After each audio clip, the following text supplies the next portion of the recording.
It was late in the evening when we returned from the party. My wife had dressed up beautifully that night, wearing a shimmering black dress that drew everyone's attention. I had been proud to walk beside her, but when I heard her whisper with a laugh, "I hope my ex saw how good I look tonight," something inside me twisted.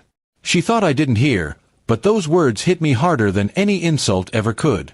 On the drive home, she hummed softly, scrolling through her phone, completely unaware of my silence.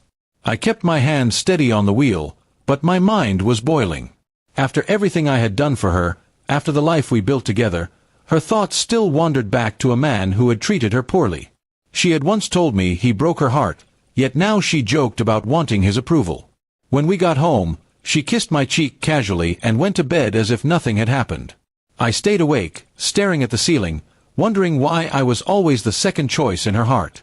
That night, I made up my mind. I wasn't going to argue, cry, or beg. I was going to teach her a lesson she wouldn't forget. The next morning, I acted normal. I brewed her coffee, smiled, and asked about her day. She suspected nothing. But I started paying attention to her habits, her weaknesses. I knew she liked showing off her beauty, so I began planting seeds, reminding her of how many men at the party had looked her way, how one even asked me if she was single. She laughed, but I saw the spark in her eyes. She wanted validation, and I was going to use that against her. I began to pull back my affection. No more compliments, no more attention. I focused on my work, hit the gym more often, and improved my wardrobe. Slowly, she noticed. She would ask, "Why don't you look at me like before?" And I would shrug. Her frustration grew. Then I started going out without telling her much. A dinner here, a meeting there. She began asking questions, sensing something had changed. The more she asked, the calmer I stayed. I had learned the art of silence, something that drove her insane. One evening, I came home late, smelling faintly of perfume that wasn't hers. I didn't cheat, but I made sure the illusion was there. She exploded with accusations, demanding answers.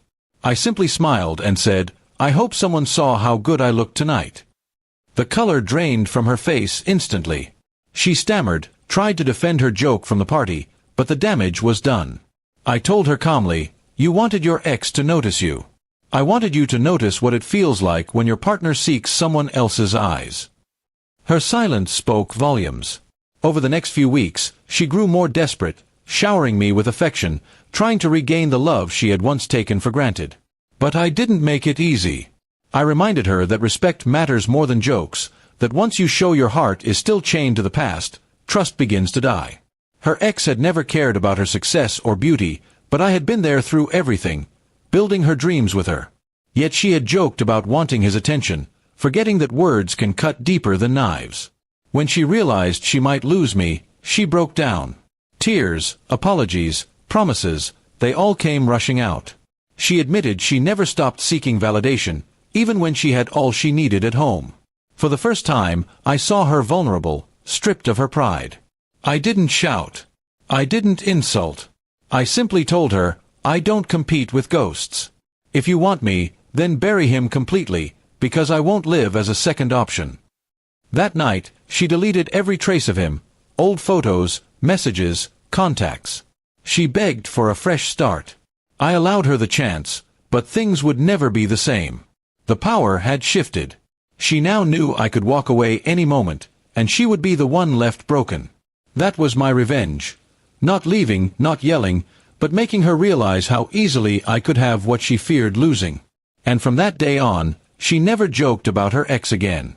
Instead, she looked at me with a fear and respect she had never shown before. My silence, my patience, my cold revenge had spoken louder than any outburst could. Because sometimes, the greatest revenge is not betrayal or anger. It is showing them that their words have consequences, and you are strong enough to rise above them.